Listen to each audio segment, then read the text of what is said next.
হে hello everyone, Ram Ram সকলকে। এদের সঙ্গে শাড়ি কিনতে কিনতে আমি বিরক্ত হয়ে গেলাম।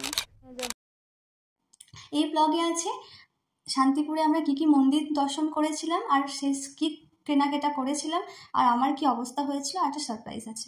লাঞ্চ করে রুমে চলে এসেছিলাম জিনিসপত্রগুলো রাখতে। এরপরে আমাদের এর টার্গেট ছিল মন্দিরগুলো দর্শন করা। আমাদেরকে সবাই বললো যে এখানে কিছু মন্দির আছে খুব সুন্দর সুন্দর। আর আমরা রুমে পৌঁছাতেই দেখছি সারপ্রাইজ। আমার ফেসবুকের 2021-এ আমার এক বন্ধুর সঙ্গে আলাপ হয়েছিল, অনুভব। তো অনুভব এসে হাজির হয়ে গেছে আমাদের রুমের কাছে, অর্থাৎ সম্রাটে। তো আমি প্রথমে জানতাম না যে শান্তিপুরে ওর স্কুল, ও হলো একজন সরকারি স্কুল টিচার। তো আমরা প্রথমে পৌঁছে গেলাম অদ্বৈতপাঠ বাবলা মন্দির। এখানে একটা কথা আছে, সমস্ত মন্দির দর্শন করার পর এই মন্দিরে বা এই আশ্রমে না এলে, অদ্বৈতপাঠ বাবলা মন্দিরে না এলে তোমার পুণ্য অর্জন হবে না। তো আমার সব দর্শন করার আগে আমি এখানে পৌঁছে গেলাম। তো দেখো এখানে একটা গাছ দেখলাম, এটা কি ফল কেউ কি বলতে পারবে? আমিও জানি না, ঠাম্মাকেও জানে না, এখানকার যারা ছিলেন তারাও জানে না কি ফল। খাওয়া হয়নি এই ফলটা, কিন্তু কি ফল জানি না। তো আমরা পৌঁছে গেলাম বাবলা মন্দির।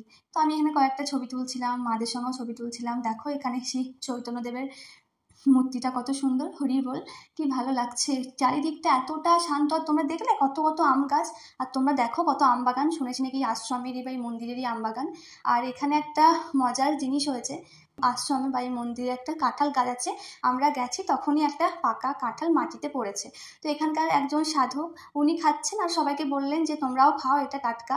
আর সত্যি কথা বলতে আমি কাঁঠাল খেতে ভীষণ ভালোবাসি। কাঁঠাল আমার ফেভারিট ফ্রুট। আমি কাঁঠাল খেতে এত ভালোবাসি, তো আমি খেলাম, ফার্স্টে 1-2 পিস খেলাম। আর কাঁঠালটা এতটাই মিষ্টি ছিল কি বলবো। 10-12 আমি খেয়ে ফেলেছি। এই দেখো অনুভব আমার ভিডিও করে নিয়েছে।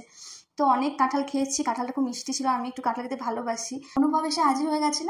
তো অনুভব আমার খুব ভালো বন্ধু, অর্থাৎ নাম ধরে ডাকাটা ভুল হচ্ছে, অনুভবদা। তো অনুভবদা খুব ভালো বন্ধু আমার। তো 2021 থেকে আলাপ হয়েছে, এতদিন পর্যন্ত খুব ভালো ফ্রেন্ডশিপ, মিট করবো বলে করা হয় না, ফাইনালি আজ মিট হয়ে গেল। আর ও আমার ঠাম্মা কাকিমা মায়ের সঙ্গে এতটাই ফ্র্যাঙ্কলি মিশে গেছে, মনে হচ্ছিল আমার সঙ্গে নয়, মাদের সঙ্গে ফেসবুকে ওর আলাপ হয়েছে। আমার সঙ্গে আমাকে পাত্তাই দিচ্ছিল না, ও তো মাদের সঙ্গে বেশ গল্প গুজব করছিল। আমার সঙ্গে অনেক গল্প হয়েছে, আর ও সত্যি ভীষণ ফ্র্যাঙ্ক। হরে কৃষ্ণ গোবিন্দ হরে মুরারি, হে নাথ নারায়ণ বাসুদেবা। এরপর অনুভব তো ট্রেন ধরে চলে গেল, না হলে ওর লেট হয়ে যাবে। এরপর আমরা চলে গেলাম শ্রী রাধাশ্যাম জিউ। এখানে রয়েছে শ্রীকৃষ্ণের মূর্তি। আর মন্দিরটা দেখো অনেকটা দক্ষিণেশ্বরের মন্দিরের আদলে বানানো। আর মন্দিরটা অনেক বছর আগের বানানো। দেখো তোমরা শিল্পশৈলী দেখে বুঝতে পারছো, সত্যি কি সুন্দর। এইরকম কাজ, এরকম কারুকার্য মন্দির এখন কেউ বানাতে পারবে না।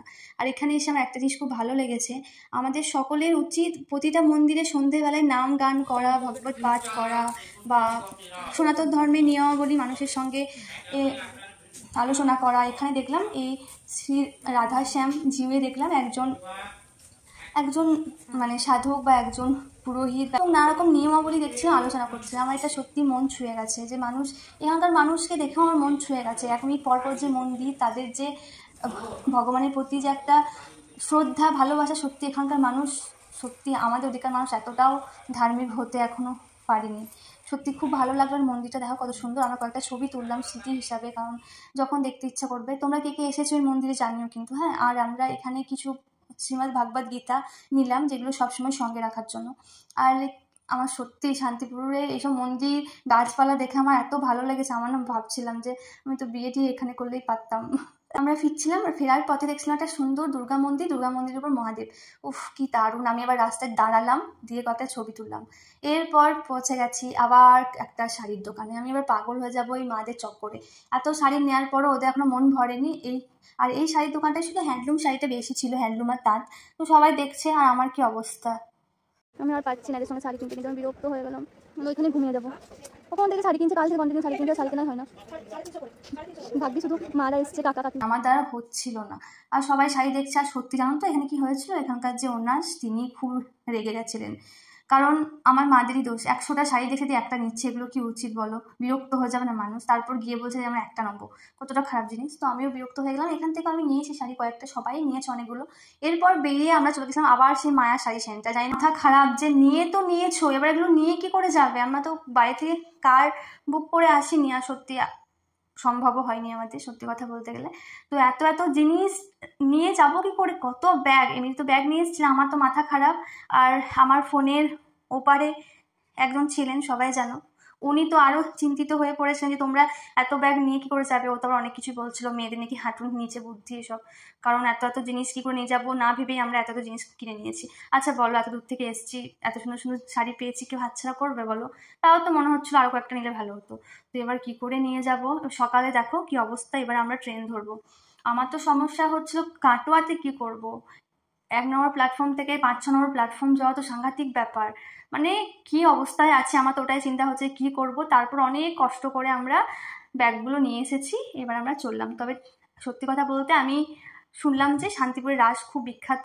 নেক্সট অঘ্রাণ মাস, মানে নেক্সট রাশে আমি নিশ্চয়ই আসবো, সকলকে নিয়ে আসবো, ফাঁকা হাতে আসবো। তো যে বিয়ের শপিং করা আছে, কাউকে অনেক শাড়ি দেওয়ার আছে, তো আমি বলবো একবার ঘুরে আসতে পারো, ভালো লাগবে। আর জায়গাটাও খুব ভালো। এটা কথা বলে আমি বুঝতে পারছিলাম না, মানে রাস্তাটাতেও দেখছিলাম 5 মিনিট পর পর অনেক ঠাকুরের মূর্তি রয়েছে। আমরা কি করি, মূর্তিগুলো পুজো করার পর বিসর্জন করে দিই, কিন্তু দেখলাম লাইন করে দাঁড় করানো আছে, জানি না কেন, কিন্তু খুব ভালো লাগছিল। 5 মিনিট পর পর, 2 মিনিট পর পর মন্দির, ঠাকুর, সত্যি চোখের শান্তি, মনের শান্তি, ভীষণ ভালো জায়গা সত্যি শান্তিপুর।